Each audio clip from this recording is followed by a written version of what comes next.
folks. Hope all of you are doing very well these days. Okay, let me come to the point straight away.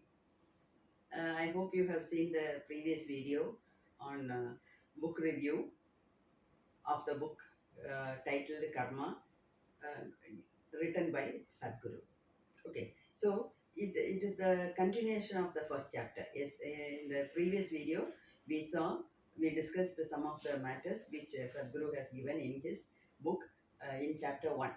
Now, we couldn't complete it in one video. So, today is the continuation of the first chapter, and we will start with the second chapter also. Okay, so in the say we were talking about vasanas. That's where I stopped, isn't it?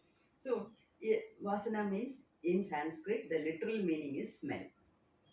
But what Sadhguru says is, um, see, we inherit a lot of characters from our parents, grandparents, great grandparents, from our ancestors. Now, all these are imprinted in our memory. Okay, these things are called vasanas, samskara. These things are called vasanas. And we attract people in our life as according to our vasanas. Suppose if a person is really good natured, then he will have friendship only with good natured people. He will attract more and more of his same kind. Suppose if a person is negative minded, if a person is having lot of negative thoughts, then he will be happy only in the group of such people. They always discuss about discuss bad of others. They gossip a lot, and they derive some pleasure out of it. So that is what happens. So this is the meaning of vasanas. And see, to make us understand, he is still giving two more incidences. That is, see, Sadhguru says he is always attracted towards the snakes because he has such a vasana which attract snakes. He is not afraid of snakes, even cobra, even python. He very easily he handles such poisonous snakes also he handles. And say once uh, he caught a cobra. He brought it home. He hid the cobra. He put it in a box and hid it under his cot. But cobra is not the type which will stay inside the box for a long time. So one day, the cobra started crawling out. It came out of his room and it entered into the hall of Sadhguru's house. Sadhguru was not at home at that time.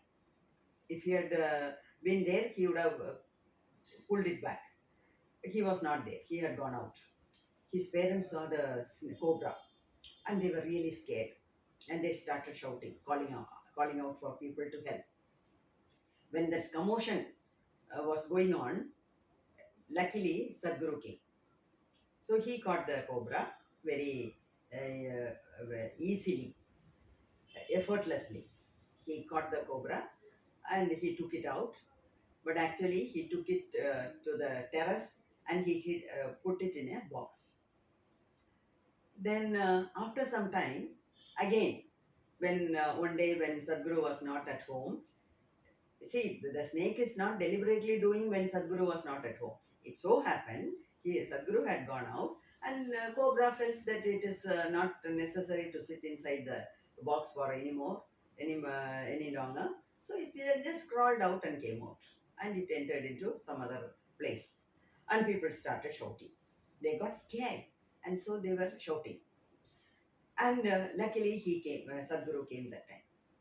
And then he removed it because all the others were so scared of seeing the snake.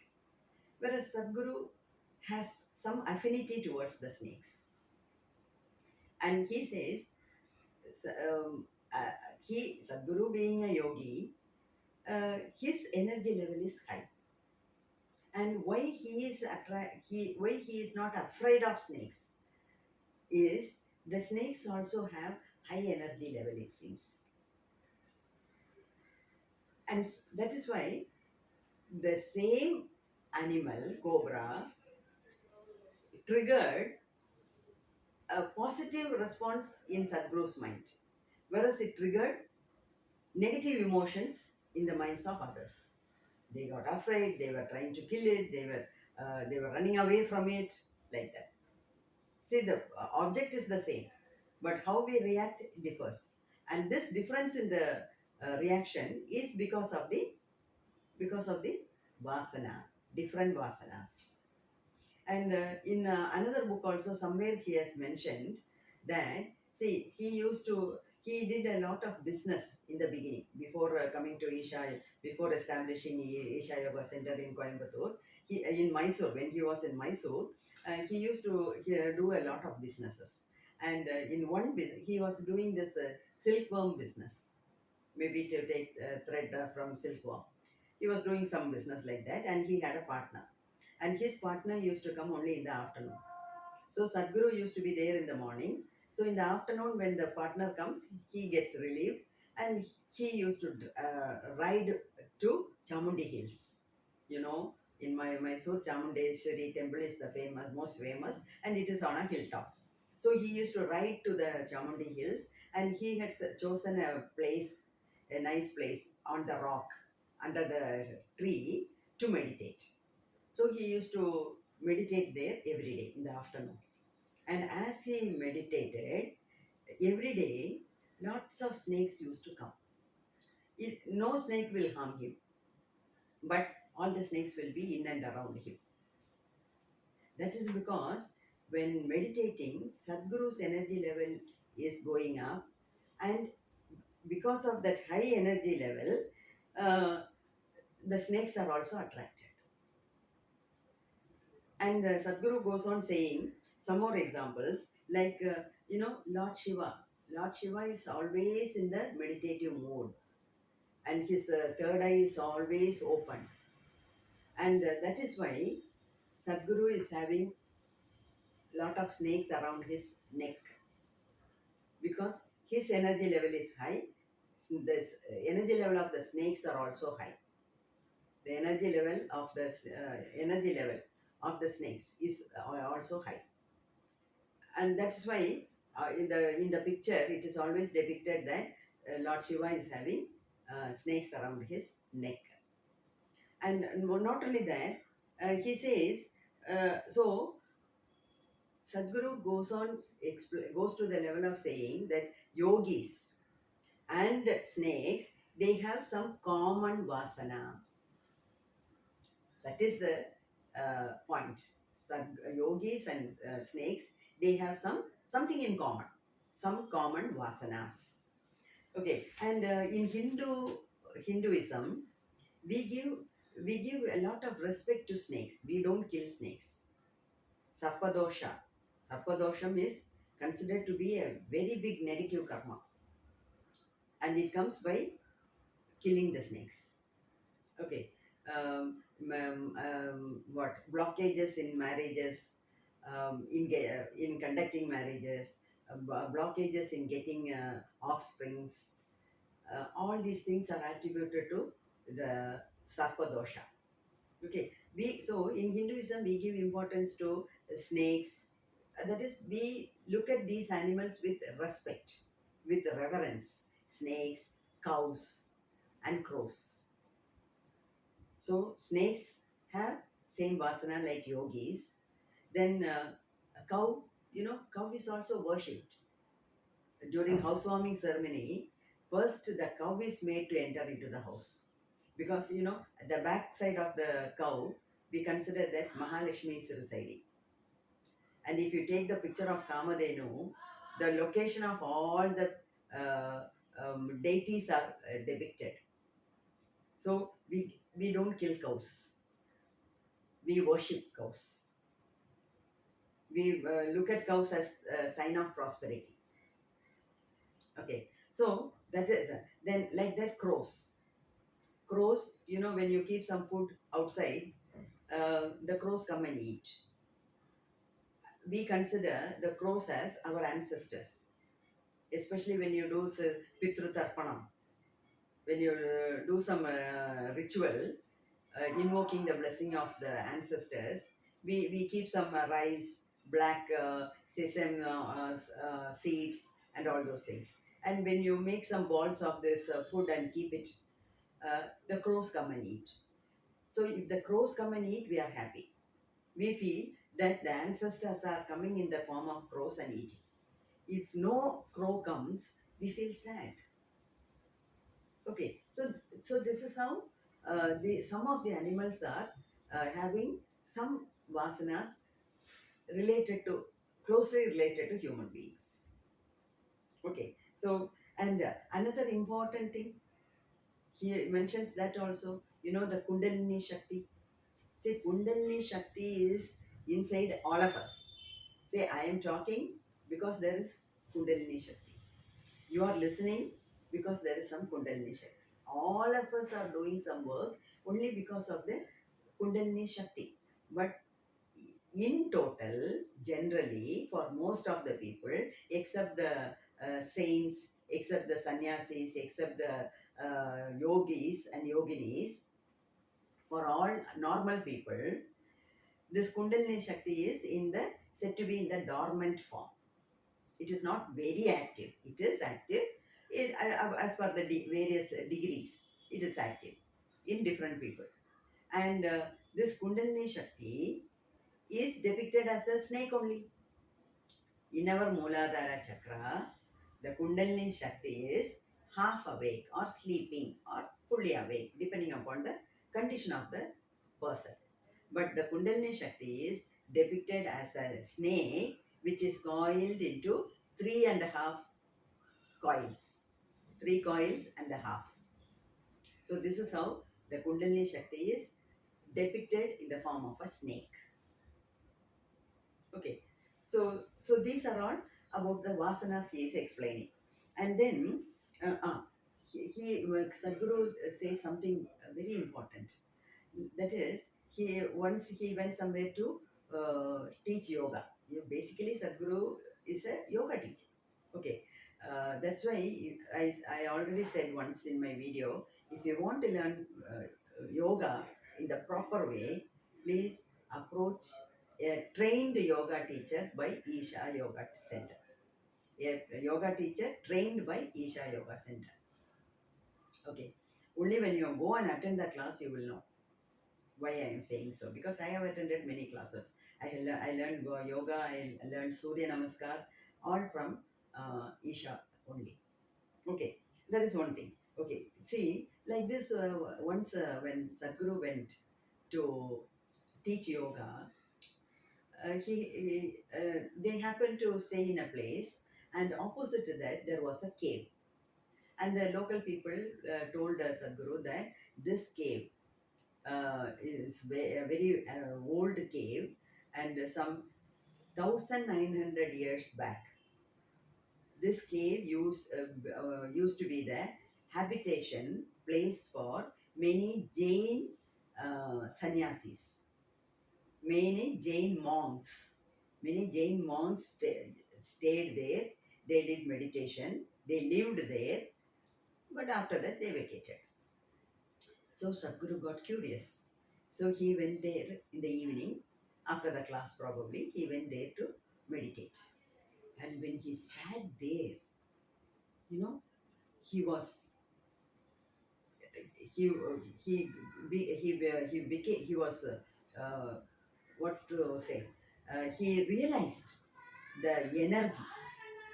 He realized the energy uh, prevailing in the cave, prevailing in the cave, and so he wanted to meditate in the night also. Throughout the night, he wanted to meditate. And he told his people around him, and he sat there the whole night. And in the cave, usually the caves are small places, isn't it, where you cannot even stand fully. You have to crawl and go, you have to bend down and go. And inside the caves, Many Jain monks might have stayed there as a collection, as a collective thing. So they had made some small, small depressions. And inside each depression, maybe Jain monk sat there and meditated for a long time. So Sadhguru sat in one of the depressions, and he started meditating. And he said the energy level was so high that he could understand so many things. He could understand even the nature of the Jain monk who sat there and meditated. He says they have left so much of energy inside the cave for us to make use of. And maybe if we go, we may not understand the vibration, we may not understand the frequency. But a person like Sadhguru, who always talks about energy level, prana, pranic body, Sadhguru constantly talks about if you are if you are doing yoga, that is, if you are a yogi, if you are doing sadhanas, then your main aim is to raise the energy level. So Sadhguru can easily identify all these things. So he was talking about that. And then he went on saying that, see, at the end of every chapter, he is giving one sadhana for us, for the layman to practice. And what he says is, see, we should do something to, to shift from compulsiveness to consciousness. See, what is this compulsive behavior? This is, some people, on seeing the food, they feel like eating. Say, suppose we are expecting some guest, or the guests have come, and we are serving the food. See, well, usually what do? We ask this guest to sit and eat, and we can also, if there is a place, we can also sit there along with them and eat. But some people, the minute the food is served, they can't even wait for the guest to come. They start eating. So this is a compulsive behavior. And what he says so there are so many people among us like that. The minute they think of chicken biryani or chicken soup, they feel like having it. The minute they think of ice cream, they decide they must have it. So this is the compulsive behavior. And compared to the compulsive behavior, conscious behavior is always better. So conscious behavior is we wait. Okay, we like the food, we like the smell of it, we like the taste of it, but still, we use our brain. We think, okay, let the guests come, let them eat, we will also share, like that. No, there should be some gap. So, what Sadhguru says is, in whichever aspect you have the compulsiveness, you just give a gap. Some people, when they go for shopping, when they see something, they buy. They cannot resist. They don't even think how much of money they have. And nowadays, with that credit card and debit card, people buy lavishly. So that they are called impulsive buyers. So such impulsive people, compulsive people, they should refrain from doing it without thinking. So from compulsiveness to conscious behavior, we have to shift. And an ideal example is in Isha Yoga Center itself, I have witnessed. I have gone there many times. I have stayed in many times. We went as a family once or twice, and after that, I used to go alone, stay there for so many days, and enjoy the ambience, doing meditation, attending the Linga Bhairavi temple rituals and other things. The food is served for the inmates only twice, morning 10 o'clock and evening 7 o'clock. And the evening there will be nearly 500 people to eat. It depends. And for everybody, see, they serve the food one after the other, and nobody will touch the food. And after serving everyone, they the permanent inmates, they say the prayer, and only after saying the prayer, we start eating. So you feel hungry, you feel like eating some dishes from that, but you refrain from touching it. So you are consciously developing the habit of avoiding the compulsiveness of immediately, as soon as you see the food, you start eating. No, just wait. So, in not only in eating food, in everything, Sadhguru says we have to uh, consciously develop this habit. Okay, so there, this with this simple sadhana, but this, though it sounds simple, it is very very useful. It's very very useful. So you can also practice this wherever you have compulsive behavior. That is, in whichever matter you have compulsive behavior, keep wait for some time before acting. Just wait for some time. It's a very good sadhana. Okay, and then we start with the second chapter. See, the second chapter, the title is volition. What is the meaning of volition? Volition is the power of choosing. The power of choosing or the power of determining. The power of determining. See, what is the power of determination? That is the what is the power of choosing? It is otherwise known as the free will. You see, God has given us the sixth sense to weigh the situation. See, good and bad situations happen to us constantly in everybody's life. But how we are going to react? Are you going to react violently? Or are you going to react strongly, moderately? Or are you going to simply respond to the situation? Are you having a control over your reaction? That is what matters. Okay. So volition is the power to choose. You have the power to choose how you are going to react. And see, the way you think, the way you speak, the way you act, for everything, we have a choice. So how far we are going to exercise the power to, um, how far we are going to exercise the power to choose how to behave. That decides the nature of the karma. Whether it is positive karma or negative karma, it is decided like that. Okay. Then, then Sadhguru starts with a story.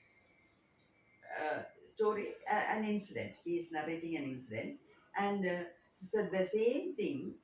Sadhguru says it is said by Ramakrishna Paramahamsa. And I told you earlier that when I was in sixth standard, my grandmother had three big volumes by Ramakrishna Paramahamsa, and I used to read those books.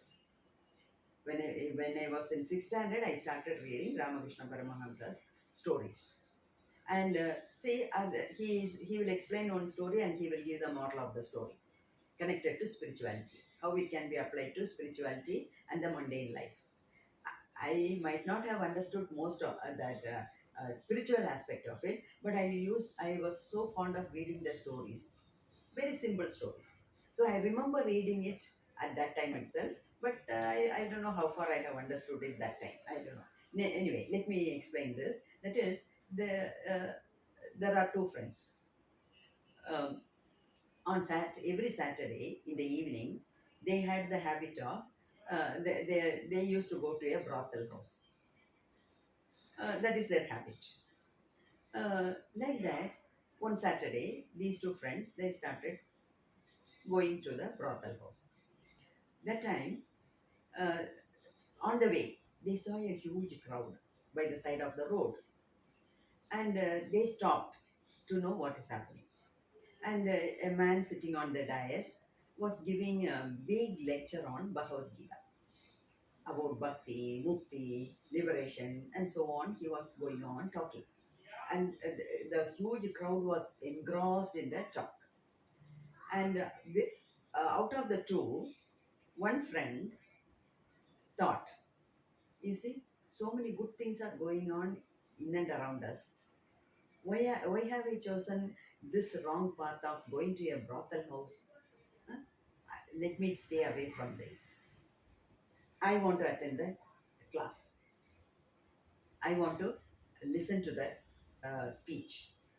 Then he told his friend, "See, I am not coming. Today I am going to listen to the speech. You go." The other friend went. As usual, everything happened. But in reality, the friend who stayed away from going to the brothel house, the friend, that is the person who was sitting to listen to the speech, he was thinking all the time about his friend. uh, how see how my friend has gone there. Have I chosen a wrong decision? See, now he is going there and he is enjoying his life, whereas I am deprived of that enjoyment. Like that he went on thinking. Though he was just listening to the speech, his mind was all about his friend enjoying his life in the brothel house. Whereas the friend who had gone to the brothel house, his mind was all along to thinking about this fellow. See, have I made a wrong decision?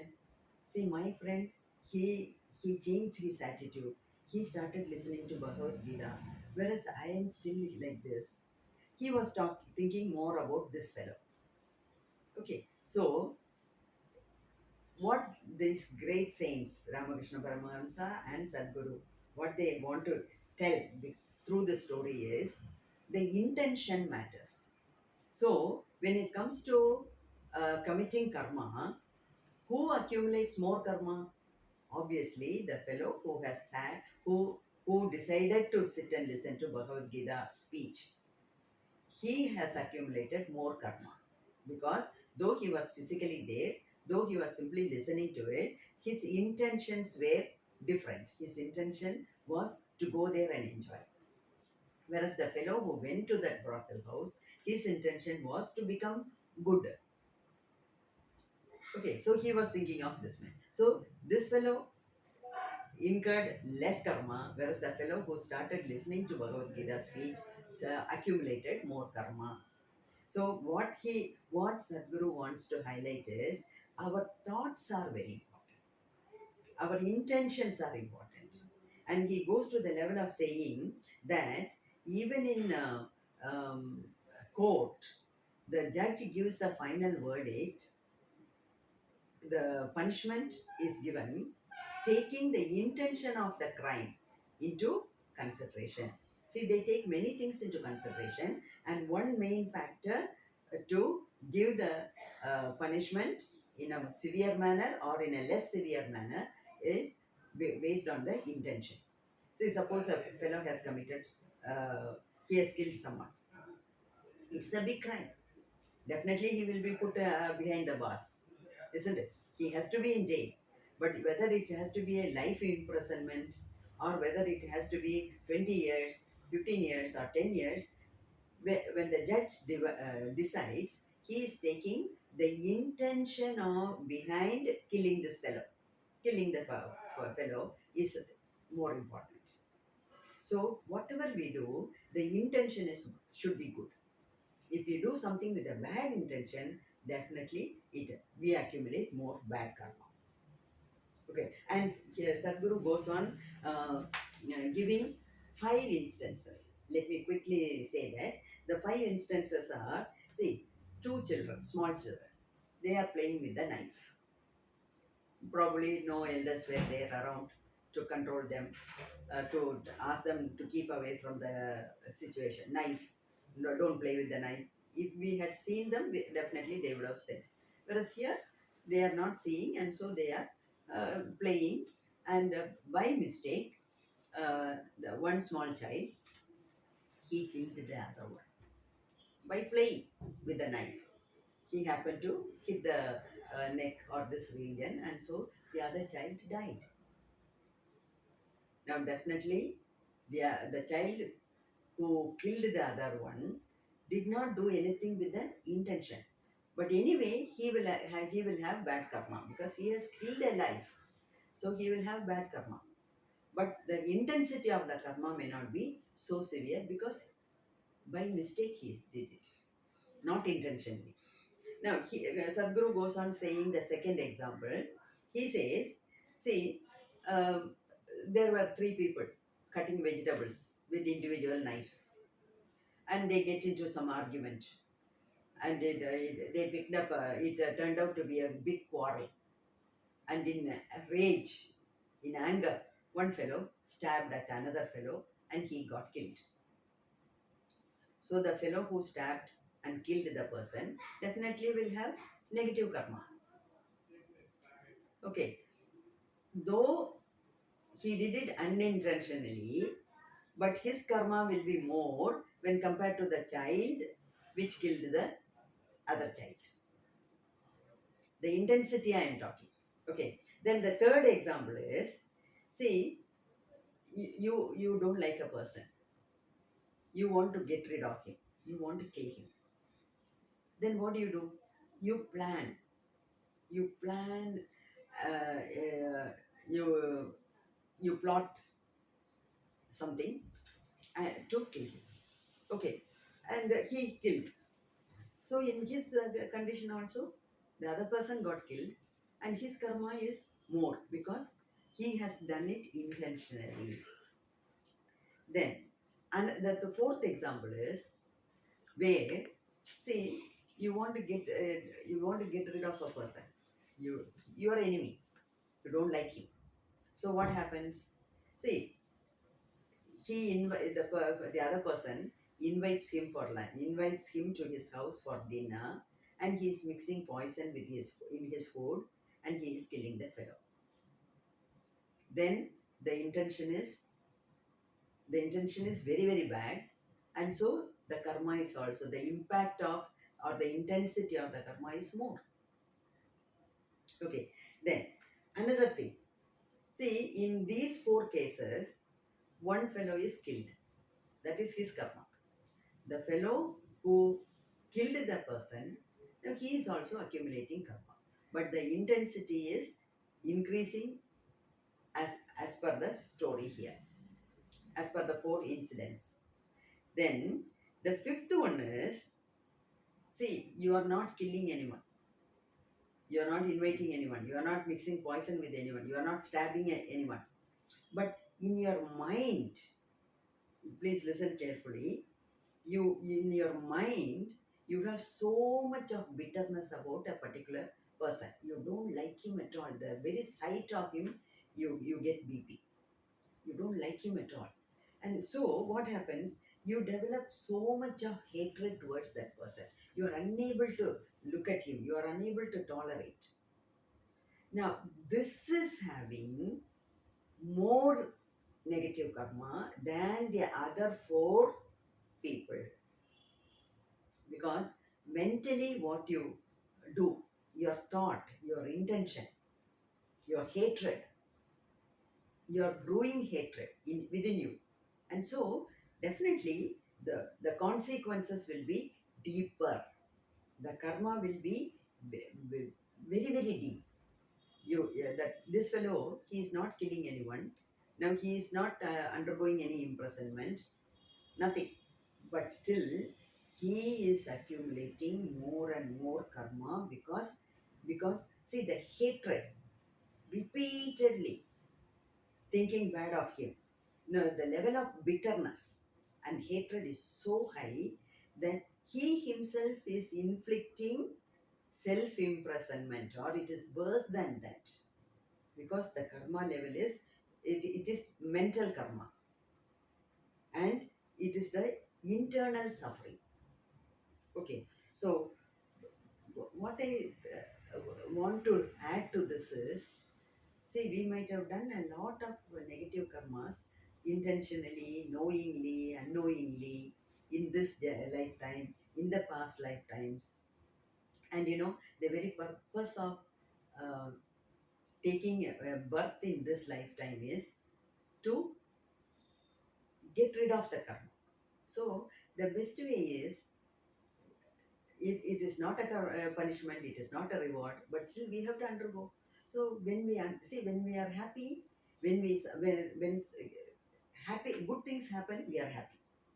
When bad things happen, we are unhappy. Then we start blaming others, we start blaming everybody around us, we start blaming the god, we start blaming the prakriti, like that.